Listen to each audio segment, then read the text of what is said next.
지금은 사순절 기간입니다. 사순절이라고 하는 이 말은 예수님이 고난당하신 그날로부터 거꾸로 역산을 해서 40일간의 기간을 이야기합니다.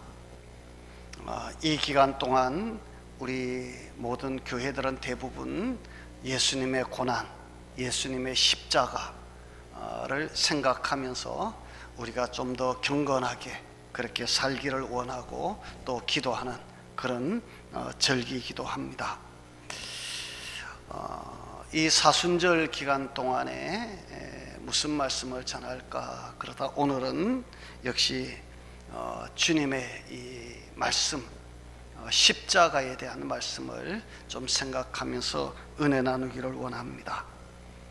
예수님께서 제자들과 함께 이제 쭉 다니시면서 여러 가지 기적도 보여주시고 여러 가지 이적도 나타내셨습니다. 예수님을 따라다니던 제자들은 예수님의 물로 포도주를 만드는 것도 보았고, 안진뱅이를 일으켜 세우는 것도 보았고, 소경이 되어서 앞을 못 보던 사람의 눈을 뜨게 하는 것도 보았고, 심지어 죽은 나사로를 살리는 그런 귀한 역사도 보았고, 오병이어를 통해서 정말 수만 명의 사람들이 배불리 먹는 그런 놀라운 광경도 목도를 하고, 예수님이 물 위를 걸으시는 것도 보았고, 풍랑을 잠잠케 하는 것도 보셨고, 하여튼 예수님이 행하신 많은 기적과 이적을 봅니다.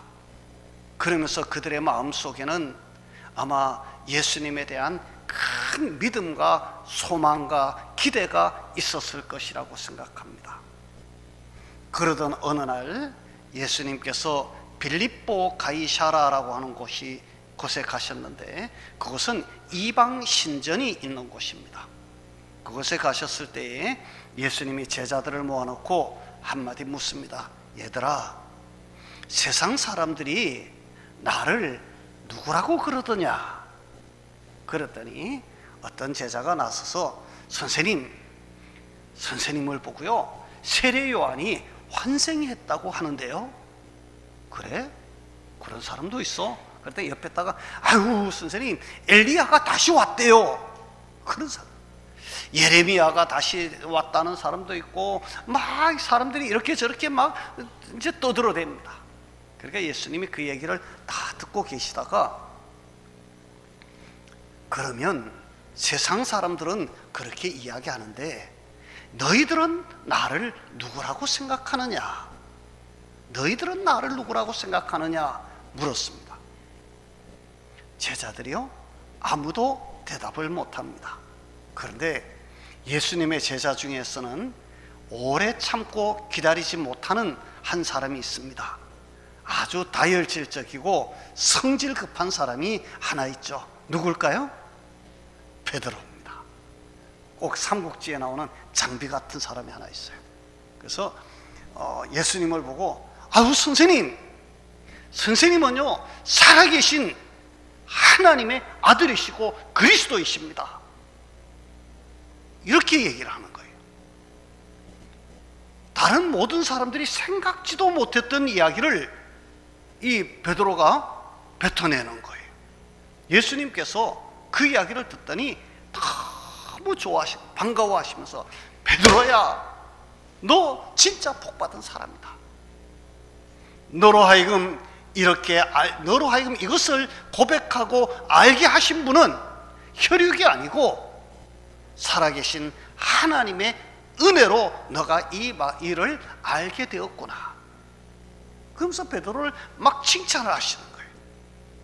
그리고 베드로를 보고, 그때까지는 이름이 시몬이었거든요. 이제부터는 너 이름을 시몬이라고 하지 말고 뭐라고 해라? 베드로라고 해라. 베드로는 반석이라는 뜻입니다. 그러면서 내가 이 반석 위에 교회를 세울 것이다. 그러면서 예수님이 이 베드로를 막 칭찬을 해주는 거예요. 아마 베드로의 어깨가 막 으쓱 하고 올라갔어요. 역시 그러면서 아마 뒤로 돌아서면서 입가에 미소가 그치지 않았을 것이라고 생각합니다. 그리고 난 다음에 그 빌립보 가이사랴를 떠나서 예수님의 일행은 예루살렘을 향하여 가시게 됩니다. 그 예루살렘을 향하여 가시다가 예수님께서 제자들에게 이야기를 합니다. 야, 그런데 내가 이번에 예루살렘에 가면 대제사장들과 장로들과 서기관들에게 붙잡혀서 내가 심한 고문을 당하고 내가 죽을 거야. 그리고 그러면 내가 다시 3일 만에 살아날 거야 라고 이야기를 합니다. 제자들은 이 말을 들으면서 굉장히 충격을 받았습니다. 지금 예루살렘으로 올라가서 모든 예루살렘 사람들로부터 환영을 받고 그곳에 가서 예수님께서 말 그대로 다시 이스라엘을 로마로부터 해방시키고 정말 억압과 핍박 속에 살고 있는 이스라엘 백성들에게 자유를 주고 배고파 정말 죽을 것 같은 그 배를 채우고 이스라엘 백성들에게 행복을 안겨주는 그런 분이실 것이라고 생각을 했는데 가서 죽는데요. 내가 지금 죽으러 간다는 이야기를 하는 거예요.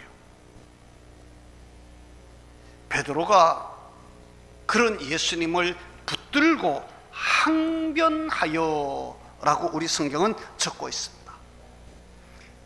베드로가 예수를 붙들고 항변하여 이르되, 그런데 붙들고 항변하여 라고 하는 이 말은 우리 성경의 번역으로는 우리가 그 의미를 제대로 깨닫기가 참 어렵습니다.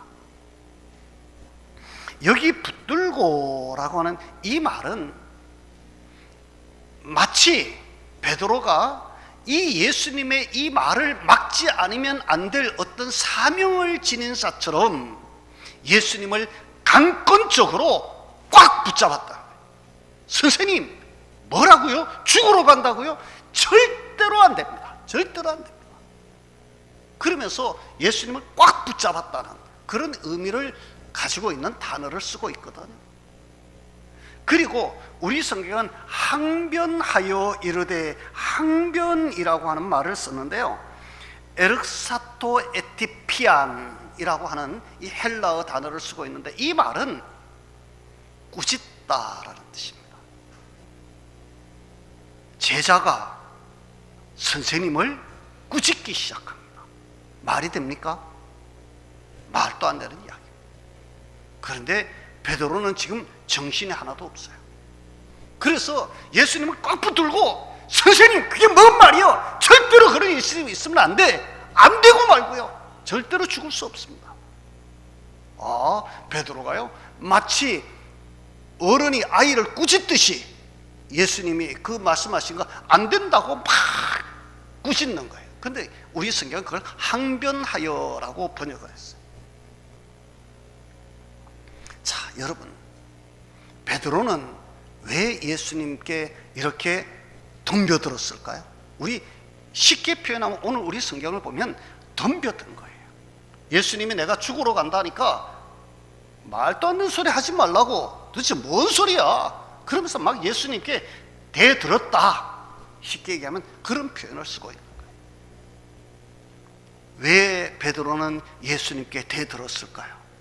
왜 베드로는 지금까지 예수님의 제자로 살면서 예수님이 행하신 그 수많은 이적을 보고 그 예수님을 메시아로 받아들였던 이 베드로가 왜 예수님이 십자가에서 죽으신다는 이 말에 그렇게 분노했을까요? 그것은 당시의 유대인들의 메시아감 때문입니다. 여러분, 유대인들은 메시아를 소망했던 사람들입니다. 여러분들이 잘 알잖아요. 유대인들만큼 메시아를 기다렸던 사람들이 있나요? 바벨론 포로 이후에 유대인들은 오직 소망이 하나 있었습니다. 메시아를 기다리는 것이었습니다. 메시아가 와서 자신들의 나라를 회복시키고 다시금 이제 이 세상에서 선민으로서 정말 복된 삶을 살 수 있도록 만들어 주실 메시아가 오시기를 손꼽아 기다리고 간절히 소망하면서 살았습니다. 유대인들은 여러분들 그 식구가 내 식구면 식탁을 이렇게 하고 식탁에 의자를 놓을 때는 꼭 한석을 더 놓았습니다. 내 식구면 의자를 5개 놓는 것이죠. 왜요? 하나는 누가 앉을 자리일까요? 메시아가 오시면 앉을 자리. 마치 예전에 우리 부모님들이, 어머니들이 자식이 먼 길 떠나면 혹시나 타지에서 우리 아들 배고를까봐 따뜻한 밥 한 그릇 해가지고 아랫목에 넣어놓고 언제든지 오면 그 밥 주려고 기다리는 그런 마음으로 유대인들은 메시아를 기다렸어요. 간절한 바람이었어요. 그러던 차에 예수님이 이 세상에 오셨어요. 예수님은 자신들이 지금까지 생각했던 그 어떤 사람들보다도 위대했어요. 죽은 자를 살려요. 오병이어를 가지고 수만 명의 사람들을 먹이고도 풍성하게 남는 기적을 만들어내셔요. 바다를 보고, 풍랑이는 바다를 보고 잠잠하라 말하면 바다조차도 잠잠해져요. 그런 예수님을 보면서 야, 저 예수님이야말로 우리의 메시아가 맞다. 저런 분이라면 지금 이스라엘을 지배하고 압제를 가하고 있는 로마로부터 우리를 해방시킬 뿐만 아니라 이제 우리가 선민으로서 자유롭게 살아갈 수 있게 만들어줄 것이고, 배고프고 굶주리고 가난한 우리들에게 이제는 넘치도록 풍성한 복을 주셔서 배부르게 먹고 편안하게 잠잘 수 있고 편안하게 쉴 수 있는 그런 나라, 그런 사람들로 우리를 만들어 주실 것이다 기대를 한 것입니다. 유대인들이 바라던 메시아가 바로 그런 메시아거든요. 그런데 그 소망이 지금 막 이루어질 것 같아서 지금까지 자신들의 모든 것을 버려두고 예수님을 따라다녔습니다. 베드로, 야고보, 요한 다 갈릴리 바다에서 고기 잡던 사람들입니다. 바닷가에서 그물을 깁고 그물을 싣고 있는데 예수님이 지나가시다가 야, 너희들 나 따라오너라. 그러면 내가 너희로 하여금 사람 낚는 어부가 되게 해줄 거야.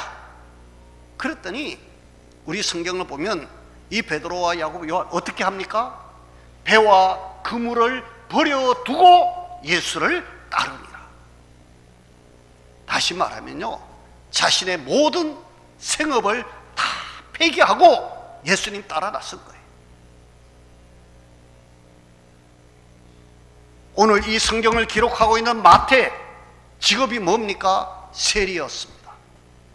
세간에 앉아서 세금 거두는 일을 하고 있는데 예수님이 지나가시다가 그 세리 마태를 부르십니다. 야, 너 나 따라오너라. 마태가요, 세간에 앉아있다가 말고 장보고 뭐고 다 덮어놓고 예수님 그냥 따라 나선 거예요. 자기 직업을 어떻게 했어요? 다 버린 거예요.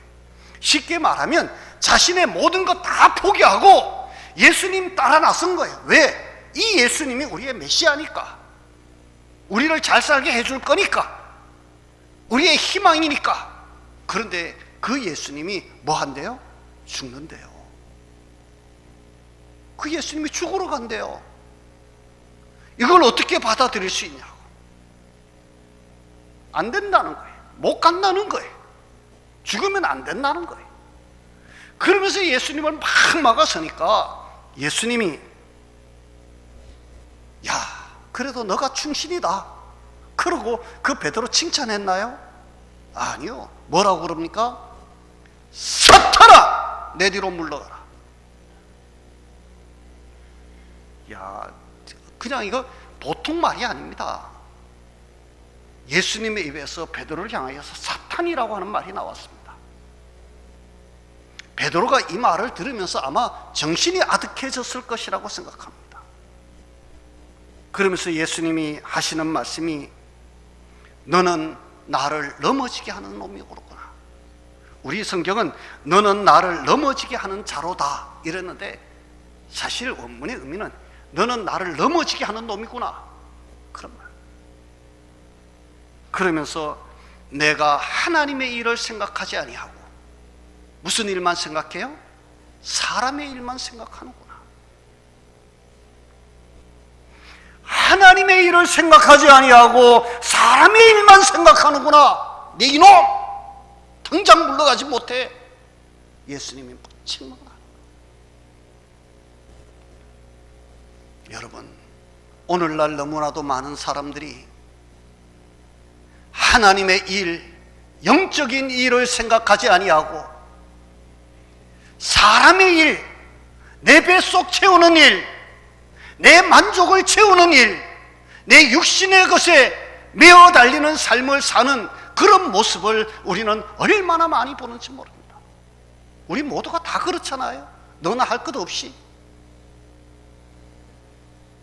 예수님은 그런 베드로를 책망을 하시고 그리고 한마디 얘기를 합니다.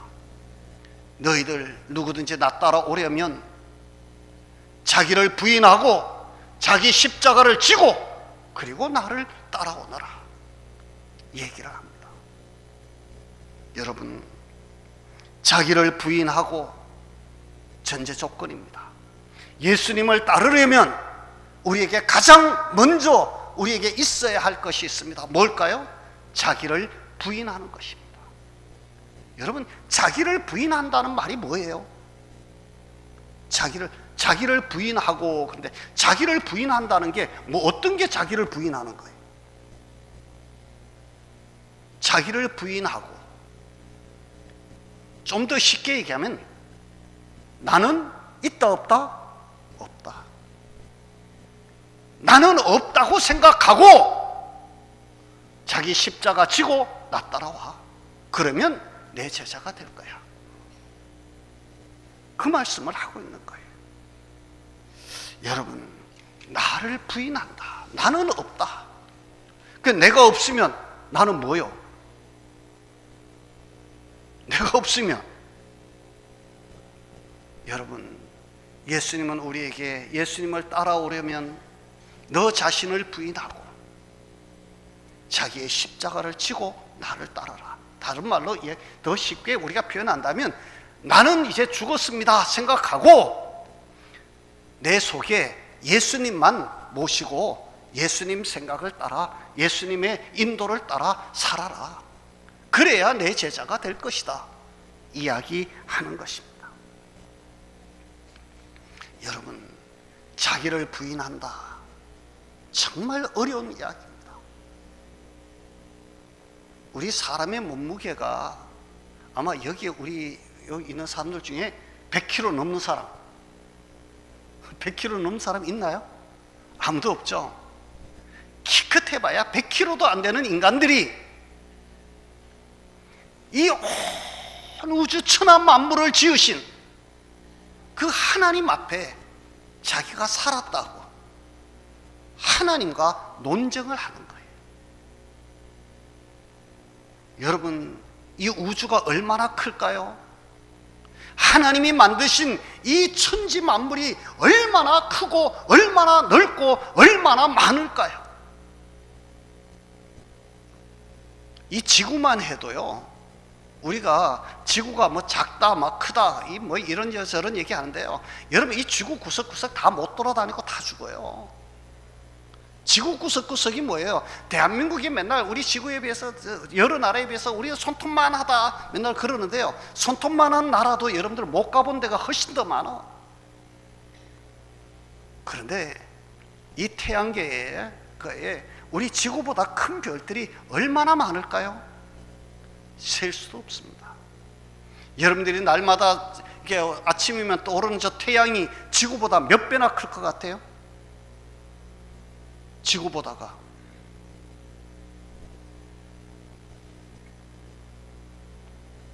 40배 이상 큽니다.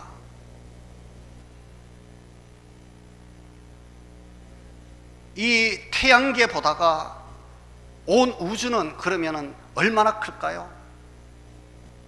태양계는 온 우주에 비교하면 그야말로 티끌에 불과한 것입니다. 우주의 크기는 사람이 측량할 수가 없어요. 그 가운데 사는 이 조그만 인간들이 자기애가 뭘 그렇게 많이 안다고 이 온 우주세를 다스리시고 지금도 운행하시고 그 우주 만물을 창조하신 그 하나님을 향하여 하나님이 옳으니 틀리니, 하나님이 이게 맞느니 틀렸느니, 하나님이 하나님이 이거 뭐 가능하니 안 하니, 우리 인간들이 그 하나님을 자신들의 손바닥에 올려놓고 자신들이 그 하나님을 재고 있다. 하나님이 보시면 시편에 있는 기자의 말처럼 하나님이 웃으실 거예요. 아이고 참 별것도 아닌 것들이 그러고 계시고. 여러분, 우리는 한없이 작은 존재들입니다. 그런 내가 살겠다고, 그런 내가 살았다고 하나님의 뜻이 맞느니 틀리느니 그것을 따지고 덤비고 항변하고 막아서고 지금 그러고 있는 것입니다. 여러분, 이전 것을 부인하지 아니하면 새 것이 임할 수가 없습니다. 나를 부인하지 아니하고 내가 살아있는 한 우리는 온전히 하나님을 따라갈 수 없습니다. 얼마만큼 나를 많이 부인할 수 있느냐, 그것이 내가 얼마만큼 하나님을 닮아갈 수 있느냐, 우리의 성화의 기준이 될 것이라고 생각합니다. 내가 많이 살아있으면 살아있을수록 우리는 하나님을 닮아가는 것은 그만큼 적어질 것이고, 내가 나를 많이 부인하면 부인할수록 하나님을 닮아가는 내 마음은 점점 더 커질 것이라고 생각을 합니다. 여러분들은 어떤 사람이 되시기를 원하십니까? 성경은 우리에게 이야기합니다. 자기 십자가를 지고 나를 따를 것이니라. 여러분, 십자가가 무엇입니까? 십자가는 형틀입니다. 사람을 메어달아 죽이던 생각하기도 싫은 끔찍한 형틀이 십자가입니다. 그런데 주님은 우리를 보고 그 십자가를 지고 따라오라고 이야기합니다. 주님은 왜 기쁘지도 않은, 우리가 바라지도 않은, 아니 이 세상의 모든 사람들이 벗어버리고 싶은 그 십자가를 지고 나를 따라오라고 이야기할까요? 여러분 중에 누가 십자가 지고 싶은 사람이 있어요? 한번 있으면 한번 손 들어보세요. 다 십자가 벗어버리고 싶어요. 다 십자가 내려놓고 싶어요. 그러려고 내가 주님 따라왔지, 십자가 지고 가려고 내가 주님 따라왔나요? 우리 이야기하고 항변할 수 있어요. 그런데 주님은 우리를 향해서 십자가를 지라고 이야기합니다. 왜요? 십자가가 없으면 순종하기가 어렵습니다. 십자가가 없으면 조심하기가 어렵고, 십자가가 없으면 인내하기가 쉽지 않기 때문입니다. 성도 여러분, 온전치 못하고 속썩이는 자녀가 있습니까? 그 자녀 때문에 밤잠을 이루지 못하고 마음을 끓여보신 적이 있으십니까? 그 자녀가 여러분에게는 십자가입니다. 그 자녀 때문에 여러분들은 주님 앞에 엎드려 기도했을 것이고, 그 자녀 때문에 여러분들은 하나님 앞에 더 가까이 나아가는 기회가 되었을 것이라고 생각을 합니다. 물질의 고통을 받는 사람이 있습니까? 나는 게으르지도 않았고 나는 허튼 짓도 하지 않았는데 늘 물질 때문에 쫓기고 쪼들리고 어려운 삶을 살았어요. 여러분, 물질이 여러분의 십자가일 수 있습니다. 그것 때문에 하나님 앞에 기도하고 그것 때문에 하나님 앞에 더 가까이 나아갈 수 있는 은혜가 되어질 수 있었을 것이라고 생각을 합니다. 사도 바울은 육체의 가시를 가지고 있었습니다. 그 육체의 가시가 무엇이냐에 대해서는 이런저런 이야기가 있지만, 가시라고 하는 말은 자기를 괴롭게 찌르는 것입니다. 손톱에 가시 한번 들어보세요. 계속 신경 쓰이고 아픕니다. 불편합니다. 그래서 사도 바울은 하나님 앞에 기도합니다. 하나님, 이 육체의 가시를 제해 주시기 바랍니다. 한 번 기도했습니다. 아무 응답이 없어요. 두 번 또 가서 기도했습니다. 다시 응답이 없어요. 세 번째 다시 하나님 앞에 엎드려서 이 육체의 가시를 제해달라고 하나님 앞에 메어 달려 기도했더니 하나님이, 바울아, 내 은혜가 내게 족하다. 내가 약한 데서 오히려 강건하여지지 않았느냐 말씀합니다. 베드로는 그 말씀을 듣는 순간 가슴에 확 와닿는 것이 있었습니다. 자, 바울은 그 말씀을 듣는 순간 가슴에 와닿는 것이 있었어요. 그래, 내가 이 육체의 가시 때문에, 이 아픔 때문에 내가 하나님 앞에 기도할 수 있었고, 내가 겸손할 수 있었고, 내가 하나님의 능력을 의지할 수 있었다. 이것이야말로 나에게 주신 십자가다. 그날 이후로 바울은 더 이상 이 육체의 가시를 제해달라고 기도하지 않았습니다. 오히려 그 육체의 연약함을 인하여 하나님 앞에 더 감사하고 더 겸손하고 더 하나님 앞에 기도하면서 자신에게 주신 사명을 감당할 수 있었습니다. 여러분, 우리는 얼마나 혈기왕성하고 얼마나 방종하고 얼마나 우리가 이 세상을 멋대로 살아가려고 합니까? 하나님께서 나에게 십자가를 주셨다면 오히려 감사할 수 있기를 바랍니다. 그것 때문에 더 기도할 수 있기를 바라고, 그것 때문에 하나님 앞에 더 가까이 갈 수 있기를 바랍니다. 우리 찬송가에도 있죠. 저 풍랑 인연하여서 더 빨리 갑니다. 여러분, 고난은 우리를 하나님 앞에 더 가까이 가게 하는 하나의 지름길을 우리에게 만들어 줄 수 있다는 사실 잊지 마시기를 바랍니다. 요즘 인기 있는 신자는 십자가를 벗어버린 신자이고, 요즘 인기 있는 교회는 십자가 없는 교회라고 이야기를 합니다. 교회 가면 십자가 얘기하면 다 듣기 싫습니다. 죽으라니까.